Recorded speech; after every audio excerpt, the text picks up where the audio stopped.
Morning. Here we are rolling through this week just like nothing. So had a great small group last night. Had a bonfire.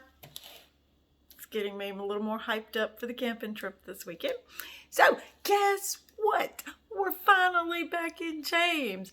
I'm going to try to finish up, although I really think I'm sorry I'm doing this to you guys, all the anticipation of finishing James, and yet I think I'm going to divide this last part up just a wee bit. Now, where we had left off, let's see, now I'm going to have to look at my notes because it's been a while. I'm getting old, my memory's short. Okay, so the last thing we had talked about, let's see, James was, he was talking to the rich, and he was really hammered down on all the evils in that. Okay, so now he's fixing to bring it back around, full circle again. We're at the end of what he's teaching. And so now he's going to come back around and offer words of encouragement. It's funny how he does that. It's like James knows when to stop. Because you think about this, I mean, we're reading it now, but this was stretched out over time that he's talking to these people. And it's like he can tell when, hey, it's time to encourage you. I've given you a lot to ponder. I've given you a lot to think about. And now it's time for encouragement. So that's where we're at. And this is, like I said, chapter 5. And, oh, is that my Bible and something gross? Sorry. All right. We're going to start with verse 7.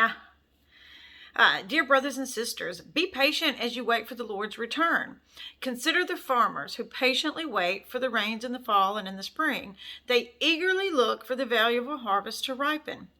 You too must be patient. Take courage, for the coming of the Lord is near. So he's trying to encourage them to be patient and wait. Being a Christian takes great patience. He likens it to a farmer. I don't know if you have any experience with farming or not. Me, myself, and I grew up on a farm. That was a whole way of life for me for the first 20-something years of my life. And then I left and came back and went back to it again.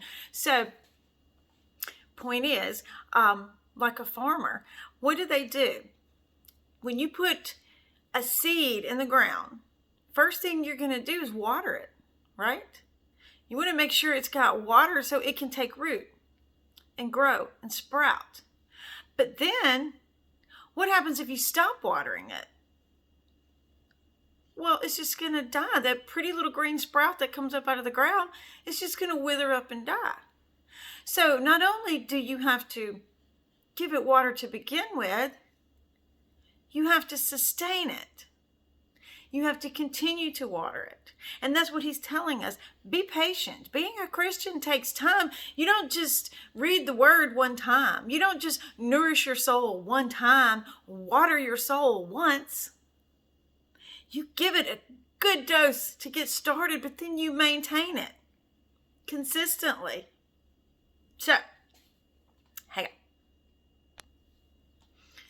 So, at this point, like I said, he's at the end of his message, and at this point, they've been through a lot. This group, they've gone through all kinds of trials. They've wrestled with having to live out their faith, not just listening to it. They've sorted through discriminating against others and being discriminated against.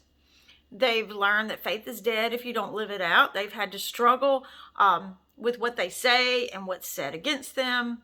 They've heard that their will must be less important than the will of God. They've been oppressed by the greedy rich and have been warned not to oppress others. So this is a lot of information that he's given them, and now he's encouraging them by giving them ways to sustain their faith. Let's keep reading. So he says, don't grumble about each other, brothers and sisters, or you will be judged. For look, The judge is standing at the door. I don't know about you, but the thought of that day, that judgment day, when we're finally, face to face, it's like a wonderful thought and then terrifying all at the same time. Everybody's scared to be judged. But, this is kind of like when you're in school, right? You're in class and the teacher has to leave to go to the bathroom or something. So all the kids immediately just start acting crazy. And then somebody hears the teacher's little feet coming down the hallway. And they're like, she's coming. And everybody straightens back up real quick, right? Well, this is what he's saying. The judge is at the door. He's coming and it's time to straighten up. Ha! What a thought, right? Okay, so we're going to continue on with verse 10. For examples of patience and suffering, dear brothers and sisters, look at the prophets who spoke in the name of the Lord. We give great honor to those who endure under suffering. For instance, you know about Job, a man of great endurance. You can see how the Lord was kind to him at the end. For the Lord is full of tenderness and mercy. Well, I'm sure we all, even people who aren't avid Christians, I think, know the story of Job. And yes, Job went through so many trials. And when I was younger, I didn't fully understand all of this until I read for myself, because you hear the story of the trials, but this was Satan. This was Satan coming at Job and coming at God. He was coming at God going, oh no, you guys no good. You guys going to mess up. God's like, no, I have faith in my God. Go ahead, try to tempt him. And Job did not let God down. He went through trouble after trouble after trouble, but he still trusted God and he maintained his faith. And he was true to God. And in the end, he was greatly rewarded for that, because our God is tender and kind and merciful. And he does want us to have everything of our heart's desire. Now, the last part of this little section of verse 12 says, but most of all, my brothers and sisters, never take an oath by heaven or earth or anything else. Just say a simple yes or no so that you will not sin and be condemned. How often do we slip up and do that, take an oath using God's name or an oath using heaven? And he's basically just warning us against that. Just don't do that. Just say yes or no. It's like cursing. I think a lot of things in our life, we just get into a habit. Bad habits. You think of bad habits, you think of all kinds of things. But one thing you may not think of is that the words that come out of our mouth, almost 90% of the time, my opinion, it's just a habit. Have you ever noticed when you get around certain people, you change the way you talk?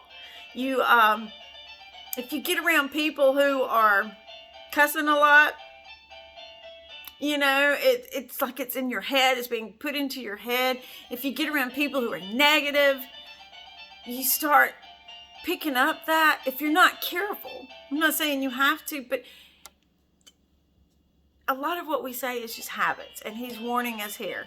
Just get out of that habit. Don't do that. Don't use God and heaven to get your point across. Just say yes or no, buddy.